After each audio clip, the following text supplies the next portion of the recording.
China Russia పౌరులకు visa free ప్రవేశాన్ని అనుమతించింది. ఈ నిర్ణయం 2025 సెప్టెంబర్ 15 నుండి 2026 సెప్టెంబర్ 14 వరకు అమల్లో ఉండనుంది. వ్యాపారం, పర్యాటకం, కుటుంబ సంబంధిత ప్రయాణాలకు సాధారణ పాస్పోర్ట్ కలిగిన రష్యా పౌరులు వీసా అవసరం లేకుండా చైనాకు వెళ్లవచ్చు. ఇది రష్యా, చైనా దేశాల మధ్య పెరుగుతున్న మైత్రిని, వ్యూహాత్మక భాగస్వామ్యాన్ని ప్రతిబింబిస్తుంది.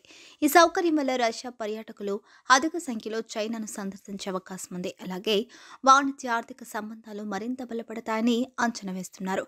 పరస్పర సహకారం పెంపొందించే ఈ నిర్ణయం ఇరు దేశాల మధ్య సంబంధాలను మరింత బలోపేతం చేయనుంది. MVR farm to your home. మా వద్ద స్వచ్ఛమైన, నాణ్యమైన, క్వాలిటీ గల ఇడ్లీ రవ్వ, వరి నూక, దంపుడు బియ్యం అమ్మబడును మరియు అన్ని రకముల బియ్యములు అమ్మబడును. మా ఇండస్ట్రీస్ మండపేట, చెల్లూరు, గండేపల్లిలో కలవు. ఆంధ్రప్రదేశ్ మొత్తంలో సుమారు 1000 పైగా డీలర్లు కలిగిన సంస్థ MVR ఇండస్ట్రీస్. మా ప్రోడక్ట్స్ ఆంధ్రప్రదేశ్లో గల అన్ని రైస్ డీలర్స్ దగ్గర సరసమైన ధరలకు లభించును. బ్రౌన్ రైస్ మా ప్రత్యేకత. ఇప్పుడే సంప్రదించండి. MVR farm to your home. Chairman Rotarian M. Venkateswararao. Contact 9849158176.